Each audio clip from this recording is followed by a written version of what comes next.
La seda de araña que usa Spider-Man en las películas es real, y sus propiedades reales no están tan lejos de lo que se ve en la pantalla.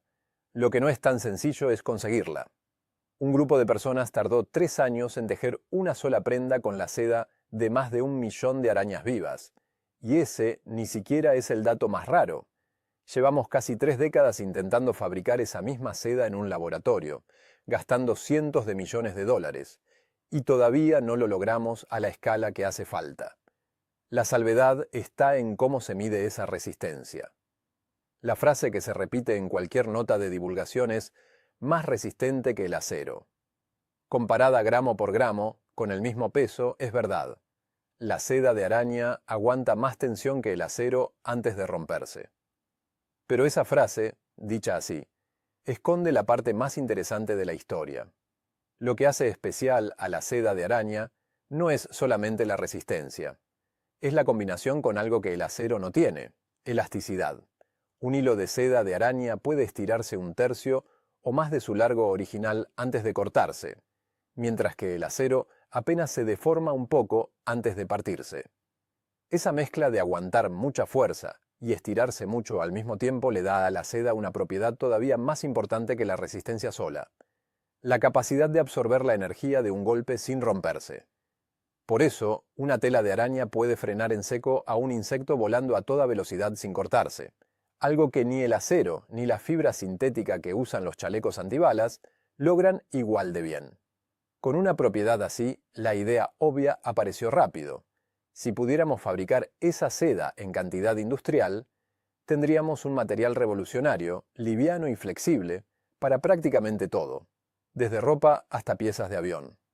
El problema es un detalle que arruina el plan más simple. No se puede criar arañas como se cría gusanos de seda. Las arañas son territoriales, y varias especies directamente se comen entre ellas si las juntás en un mismo espacio. Ninguna granja industrial de arañas sobrevive más de unos días. Así que, durante casi 3 décadas, varios equipos probaron atajos genéticos, y casi todos terminaron en fracasos caros.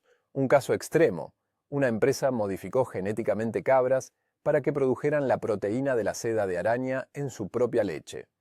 La idea sonaba a ciencia ficción, y durante un tiempo funcionó en el laboratorio, pero nunca lograron producir suficiente cantidad con la calidad necesaria, y la empresa quebró antes de vender un solo producto terminado.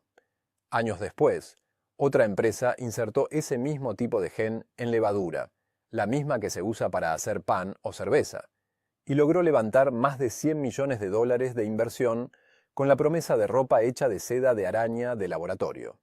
Después de años de intentos, esa empresa también terminó abandonando la idea de fabricar tela. Hoy vende, en cambio, un ingrediente derivado de esa misma investigación para cremas de belleza. Pero acá está el dato que sorprende incluso a quien ya conoce esta historia de fracasos. Mientras las grandes apuestas millonarias se caían una tras otra, un proyecto mucho menos conocido sí está funcionando, ahora mismo, en un país completamente distinto.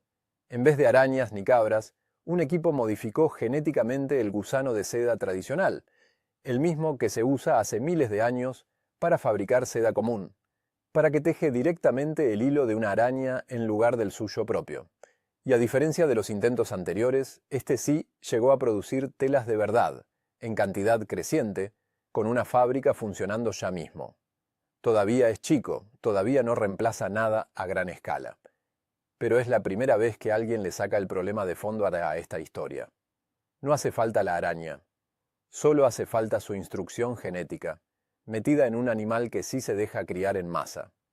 Así que la próxima vez que veas a alguien colgado de un hilo invisible en la pantalla, vale la pena recordar que el material real detrás de esa fantasía no necesitó ninguna araña radiactiva para ser asombroso.